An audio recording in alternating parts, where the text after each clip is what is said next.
Okay, let's shift gears and go to Europe and talk about what's going on in Ukraine. And here we're focusing mainly on the US-Russian dyad.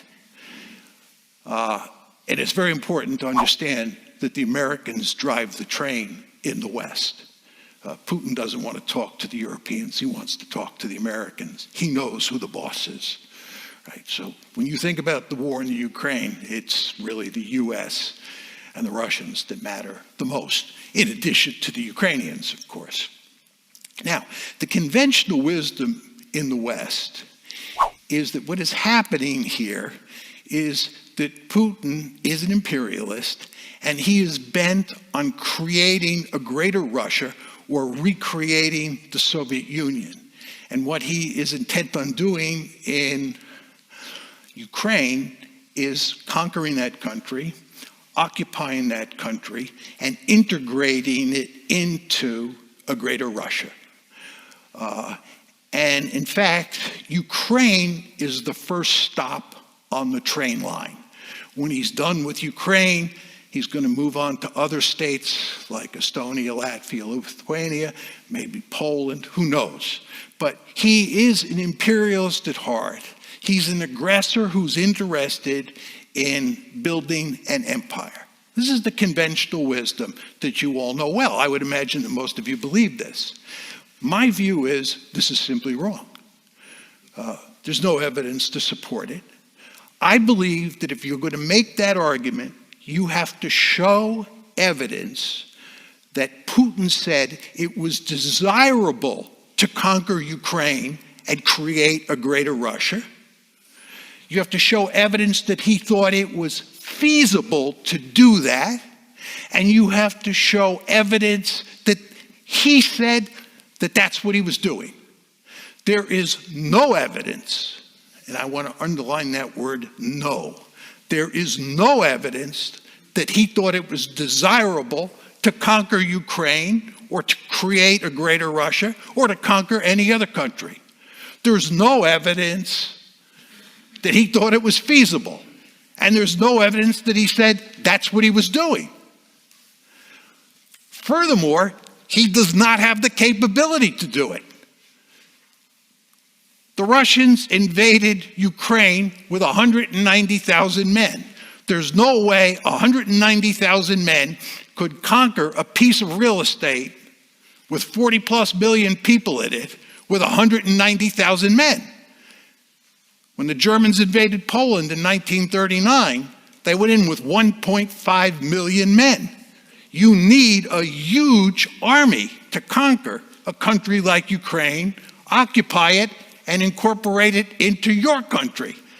And you're not going to do that with 190,000 men. Furthermore, this man, Vladimir Putin, does not have the Wehrmacht at his fingertips. You've noticed how poorly the Russian army performs. So you have a small army that's not the Wehrmacht. There's no way this army could conquer all of Ukraine. And if you look at the strategy that's been employed, my argument makes perfect sense. This is not a case of Putin acting like an imperialist. My argument is, as I'm sure many of you know, that if you look carefully at what was going on, it's quite clear that the West's efforts to turn Ukraine into a Western bulwark on Russia's borders was viewed as an existential threat. The brightest of all red lines, as Bill Burns, the ambassador, U.S. ambassador to Moscow at the time said, by the entire Russian elite. The idea that Ukraine was going to be incorporated into NATO, the idea that Ukraine was going to be incorporated into the EU, the idea that you were going to promote an orange revolution and turn Ukraine into a pro-Western liberal democracy, it's unacceptable to the Russians. It was an existential threat. You might not think it was an existential threat, but what you think doesn't matter. The only thing that matters is what the Russians think. And the Russians thought it was an existential threat. And they made it unequivocally clear to us that it was an existential threat. And how did we react? We ignored what they said, and we continued pushing to bring Ukraine into NATO, pushing to bring Ukraine into the EU, pushing to turn it into a pro-Western liberal democracy. Why did we do that? I'll tell you why we did it. Because the Russians were weak. That's what happens when you're weak in international politics. The Russians protested NATO expansion from the get-go. The first tranche took place in 1999. The second tranche of expansion took place in 2004, right? The Russians screamed bloody murder both times. We didn't care. We just shoved it down their throat.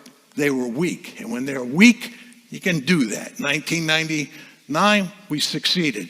2004, we succeeded. Then in 2008, we said, we're going to bring Georgia and Ukraine into NATO. The Russians made it very clear, you're not going to do that. You're not going to do that. We're going to resist. And if we have to, we'll destroy Ukraine. This was clear a long time ago. What did we do? We doubled down. We just kept pushing and pushing and pushing. And what you want to understand is that from the Russian perspective, this is an existential threat. They have to win this war. They cannot afford to lose it.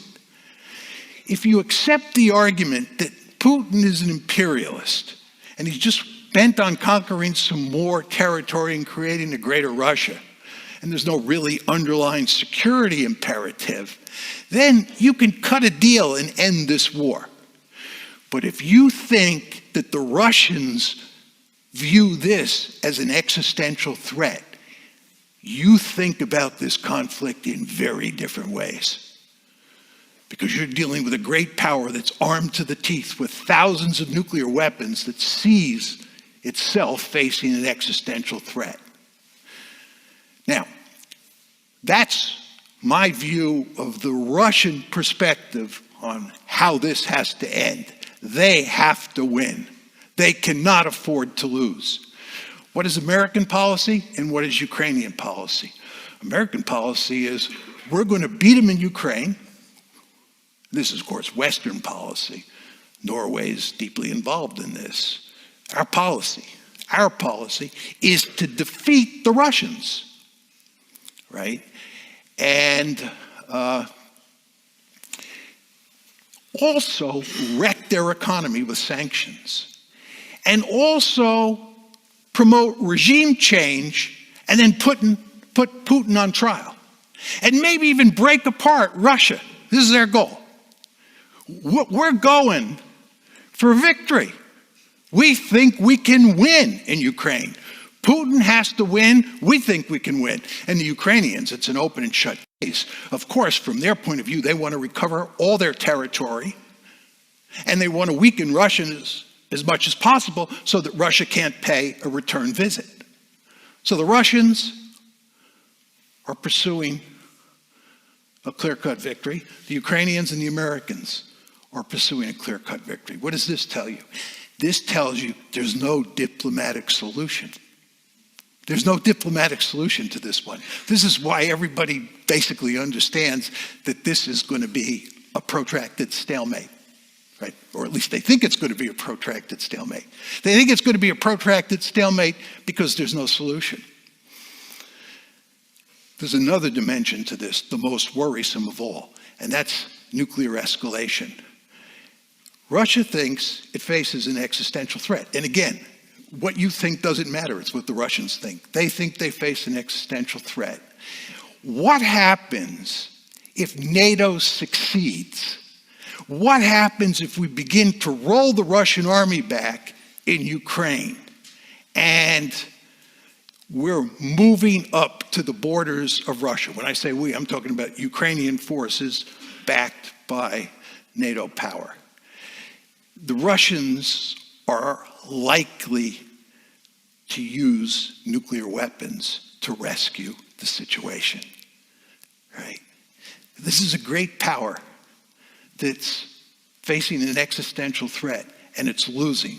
You don't think it's going to think seriously, at least, about using its nuclear weapons, you can rest assured it is.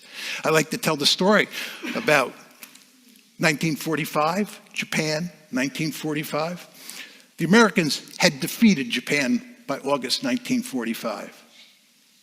Japan was defeated. We just couldn't get the Japanese to throw up their hands and surrender. And we thought that we were going to have to invade the Japanese home islands. And we knew how many casualties there had been at Okinawa and at Iwo Jima, and we did not want to invade the Japanese home islands. We were desperate to avoid invading the Japanese home islands. And you know what we did? We dropped 2 nuclear weapons on Japan. And you know what? You could do that because the Japanese didn't have nuclear weapons of their own, and they were not going to retaliate.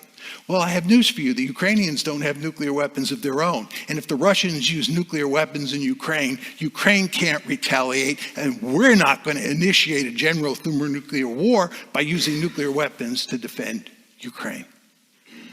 So you can see the potential for nuclear escalation here is real. And given the consequences, the potential of escalation does not have to be very high to scare the living bejesus out of you. Right? So you want to understand there's a perverse paradox here, which is the more successful we are in waging the war against Ukraine, the more likely it is that they'll turn to nuclear weapons. It's not to say they axiomatically will. It's just to say it becomes a real possibility.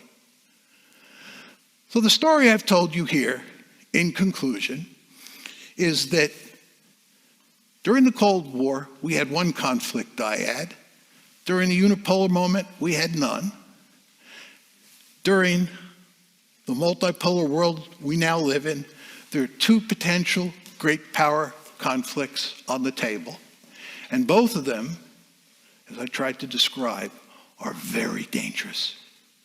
So all of you should be very fearful about the world that you live in, and even more fearful about the world that we're moving into.